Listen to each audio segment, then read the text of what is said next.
Libertas, www.libertas.uy presenta ¿En dónde estamos?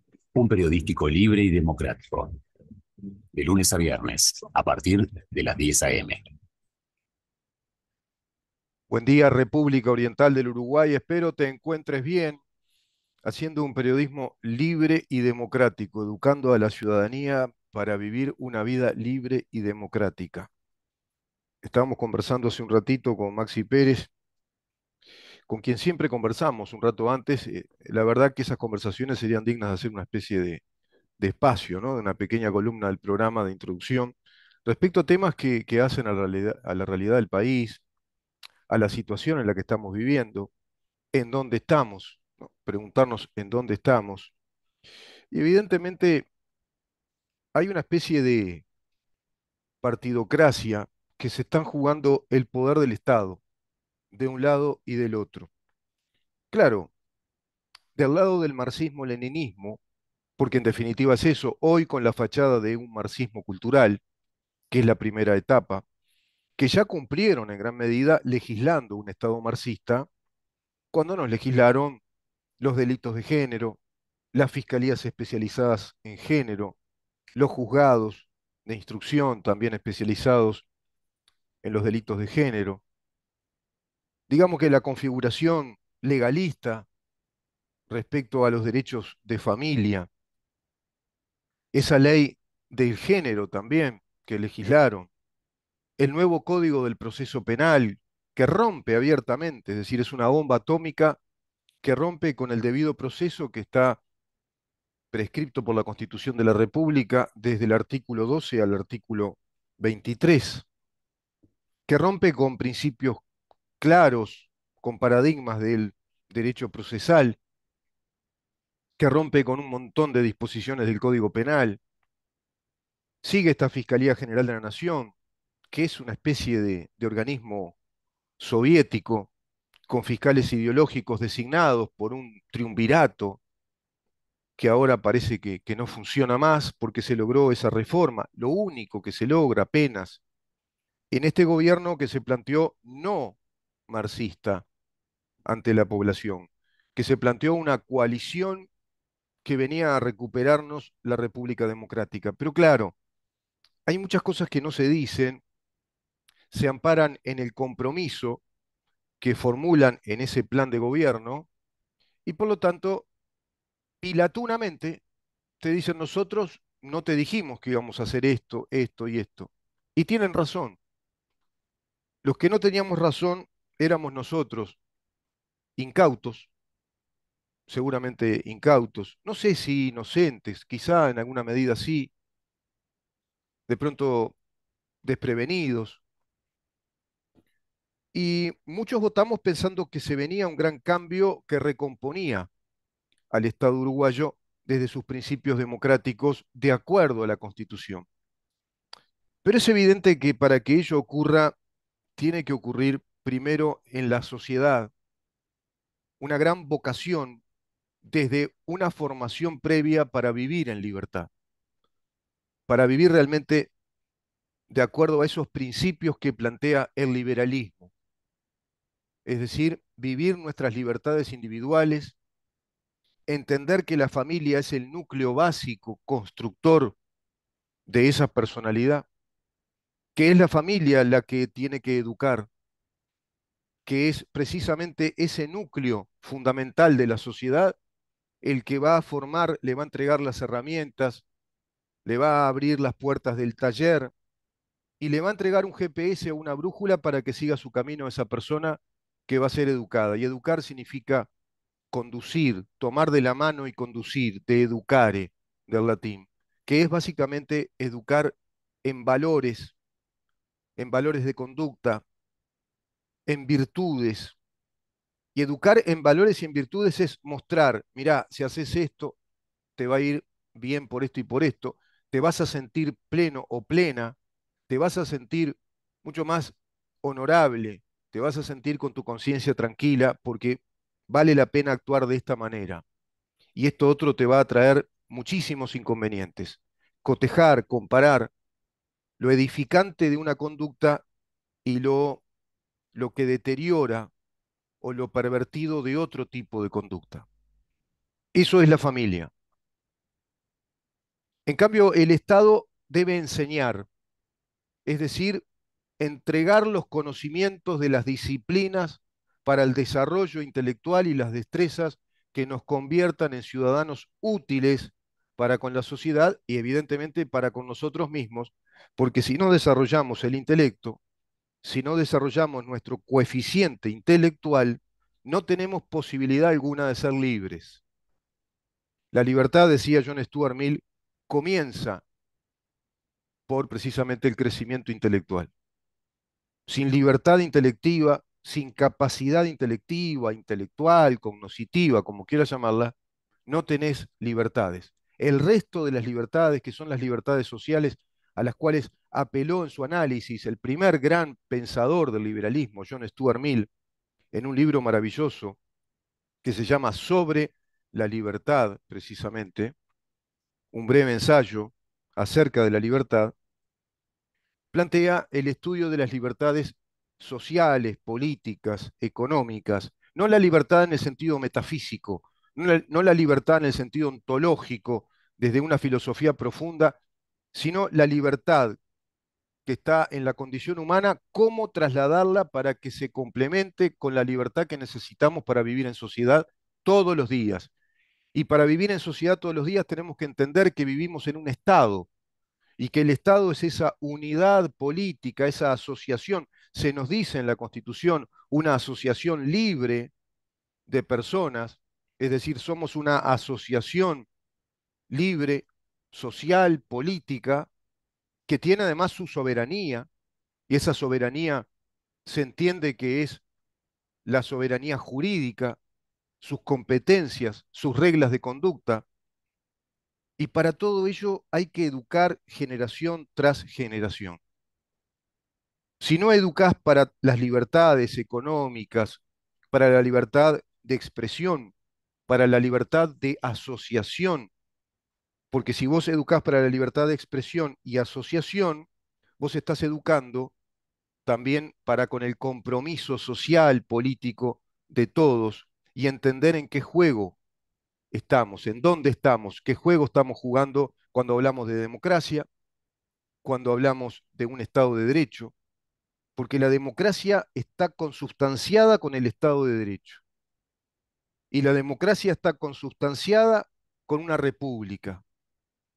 En este caso, la separación de los poderes, el principio de igualdad ante la ley como el orden cardinal jurídico por excelencia, que es el que inspira al resto de las normas que van a configurarse como el orden jurídico. Si rompes ese principio de igualdad ante la ley, o lo desarticulás o lo aplicás a medias, rompes todo el equilibrio de ese sistema de factores o de componentes integrados que es un Estado de Derecho. ¿Cuánto hay que educar? Y no es tan complicado, pero hay que empezar a educar ya desde la escuela, en la escuelita, a los chiquilines, a las niñas, a los niños, y así sucesivamente en la etapa liceal. Pero eso no se está dando, sino que se da todo lo contrario. Se está educando, no se está enseñando, y se está educando con una ideología, la ideología de género, en lo que respecta a la educación sexual, por ejemplo. No se les está educando desde la medicina sexual, desde la antropología científica, desde la psicología, desde las prevenciones que hay que tener ya cuando el desarrollo, desde la pubertad en adelante, en cuanto a las relaciones sexuales, la responsabilidad sexual, las etapas de crecimiento del ser humano, la socialización, por supuesto, en materia sexual, porque somos en definitiva eso, somos sexo, somos una raza binaria con dos sexos, no hay más. Pero se les está educando desde una ideología que rompe abiertamente con el cometido que el Estado tiene que enseñar sobre la base de la laicidad. La laicidad está consubstanciada con la libertad. Sin laicidad no tenés una sociedad libre. Laicidad es la apertura, el conocimiento, la enseñanza universal de un Estado que no profesa religión ni doctrina alguna. que no profesa ideología, filosofía, sistema de pensamiento, sino que te abre las puertas para que aprendas, para que entiendas en qué mundo vivís y desde qué mundo venimos, qué desarrollo tiene nuestra civilización, la apertura universal del conocimiento, en la historia, en la filosofía de la historia, en todas las ciencias humanas, en las ciencias sociales, ni que hablar que en las ciencias biológicas, en las ciencias exactas, como se nos enseñaba. Pero todo eso no se da más. Se da un poquito de cada cosa y se habla de construir colectivos, grupos de estudio para el desarrollo de competencias. Básicamente se entiende por competencias las habilidades de la tecnología digital, de la informática, pero los contenidos respecto a esas habilidades que son meramente instrumentales, no se le dice a la población cuáles son. Y yo los estoy investigando y te voy a decir cuáles son y los vamos diciendo con la doctora Grisel Pereira. ¿Cuáles son los contenidos de esa educación, de esa mentada transformación educativa sobre la cual están con lateralidades o adyacencias creando un conflicto innecesario, inútil, que estropea a la sociedad uruguaya en un sentimiento profundo de unidad nacional, que estropea a la sociedad uruguaya desde su sistema político, que se desgasta siempre en lo mismo, en un déjà vu de ocupaciones y ocupaciones en liceo y ocupaciones por solidaridad, pervirtiendo además lo que significa la verdadera actividad de los sindicatos y en este caso pervirtiendo la condición natural que tiene que tener un estudiante de la etapa secundaria.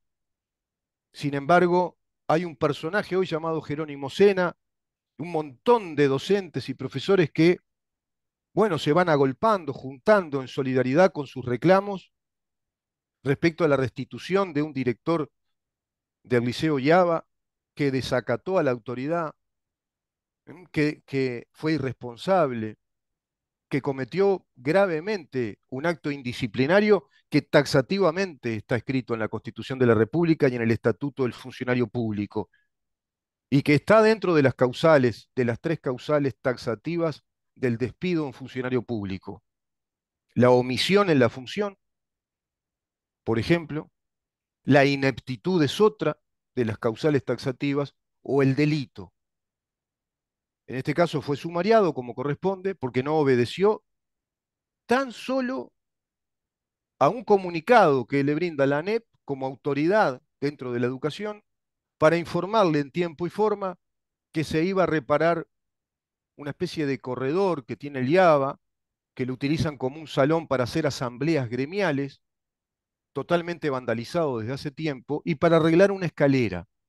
Ese hecho cotidiano, nimio, de naturaleza prácticamente doméstica, generó un punto de discordia que lo magnificaron los comunistas y lo transforman en esta lucha gremial, social, de un botijita que tiene que terminar el liceo, porque la educación secundaria, desde la Constitución en su reforma del año 67, nos dice que es obligatoria. Por lo tanto, la educación secundaria como la primaria está dentro de los deberes inherentes de la patria potestad.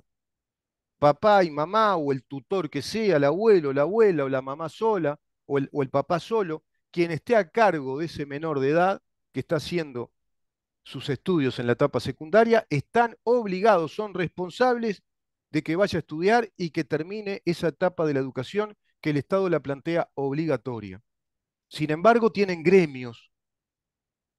El gremio, que yo sepa, es una organización de profesionales, es decir, de oficiales en una técnica, en un oficio, profesionales no universitarios, profesionales universitarios, que se reúnen, que conforman una organización para defender sus derechos o reclamar los derechos que tienen como profesionales porque cumplen tareas que son onerosas, que cobran un sueldo, cobran un salario o cobran una tarifa o un cayé por el oficio que brindan. El gremio de los carpinteros, el gremio de los agricultores, el gremio de los vidrieros, el gremio de los operadores de radio. O si vos querés ya, sindicato.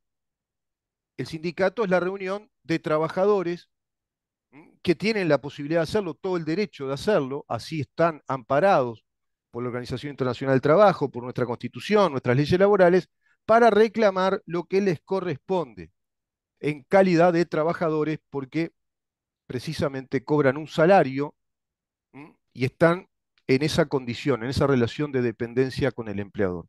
Pero estudiantes del liceo con gremio, hasta semánticamente es incorrecto. No pueden tener un gremio porque no cobran un sueldo, no son profesionales, no están cumpliendo con una tarea laboral, no son dependientes, no es una actividad voluntaria y libre, sino que es una actividad obligatoria, cursar esa etapa curricular para poder tener, digamos, para tener las posibilidades de ir o a la universidad o hacer una carrera terciaria o lo que fuere, o ingresar ya al mercado de trabajo. De eso no se habla. Y dale con Jerónimo Sena, y dale con que hay que restituir al director del IABA, e inclusive comunicados publicados, por ejemplo, en La Diaria y en otros periódicos de perfil militante de izquierda, hablan de las autoridades, dicen, y se refieren a los directores o subdirectoras de los liceos como las autoridades. No, señores, no son las autoridades de la educación. Las autoridades de la educación, hasta ahora, por ley, es la ANEP, el CODICEN. Son funcionarios administrativos que deben cumplir la función de acuerdo a la escala de subordinación que el Estado les dice que tienen. Y por eso tienen una escala salarial, tienen funciones que cumplir y son obligatorias porque son funcionarios públicos al servicio de nuestro Estado. Pues bien, pues mal, hacen huelga, paran e inclusive hacen ocupaciones cuando hay una disposición legal que fue sometida a referéndum, como la LUC, que es desobedecida, abiertamente desobedecida. Y además hacen ocupaciones y paros en solidaridad. Que yo sepa, en una actividad sindical, el derecho a huelga, que es el derecho que tienen, digamos, los que están sindicalizados, que es un derecho además potestativo, si lo pueden aplicar o no, pero cuando lo aplican, es legítimo romper el contrato de trabajo momentáneamente para reclamar un interés en común de parte de esos trabajadores reunidos en un sindicato que debe funcionar estrictamente desde una perspectiva técnica laboral, desde lo técnico, lo profesional y laboral, no ideológico, como funciona en nuestro país, que no son sindicatos, son organizaciones políticas ideológicas nucleadas en el PIT-CNT, trabajando su revolución permanente desde el Partido Comunista de Uruguay, integrado al Foro de San Pablo. Esa es la verdad de la milanesa, esa es la realidad que tiene nuestro país. Y de eso el sistema político no habla. Entonces es muy difícil que vos tengas una sociedad preparada, capacitada para entender las reglas del juego y tener esa voluntad de rebelión civil y decir, no, señores, queremos vivir en un estado de derecho, queremos realmente vivir con libertad, no queremos bajar la cabeza porque un montón de patoteros te encierran en un cuarto y te pegan o te amenazan con tu familia o te amenazan con cosas inclusive menores. No vas a tener la canasta de fin de año, etcétera. Y ahora estos patoteros que ocupan liceos y a su vez con un gobierno muy débil, que no muestra dispositivo de autoridad. Se haría un festín acá, Carlos Pañi, el periodista argentino, quien acuñó la terminología y que minuciosamente estudia los dispositivos de autoridad, en dónde están, en dónde no, por qué. Acá sería un festín respecto a la carestía de dispositivos de autoridad que presenta este gobierno. Por lo tanto, de acuerdo a este panorama, y estamos muy lejos de ser una sociedad libre, de vivir en una democracia, de vivir en una república democrática ajustada a un Estado de Derecho, porque eso solo es posible si se cumple en rigor con lo que establece la Constitución de la República. en cada una de las leyes que nos legislen, pero no como ahora en las leyes que nos trampearon, que no nos dijeron que iban a legislar, que se hacen los giles, miran para el costado y nos metieron la ideología de género y nos cambiaron todo el sistema de justicia. Y se sigue inclusive fortaleciendo el Partido Comunista con este sistema de relaciones laborales corporativista, colectivista de los consejos de salarios, a pesar de los insistentes reclamos de la Organización Internacional del Trabajo. No estamos, ¿eh? No estamos en una democracia plena. Sigo insistiendo, capaz que Maxi, que creo que tiene bastante oído musical, no estaría mal componer una plena, en ritmo de plena, y que se llame Democracia del Uruguay. Y componer la plena, capaz que hasta tenemos éxito, sacamos un poco de plata y todo. Y cuando venga un extranjero y pregunte, ¿y esto de qué se trata? Esta es la plena democracia del Uruguay. Es la única plena democracia que tendríamos, evidentemente, y sería hasta turística. Vamos a una pausa, ¿te parece, Maxi? Y recibimos luego a los doctores Felipe Schipani y Claudio Rama para hablar de una universidad virtual del Uruguay. Vamos a ver de qué se trata.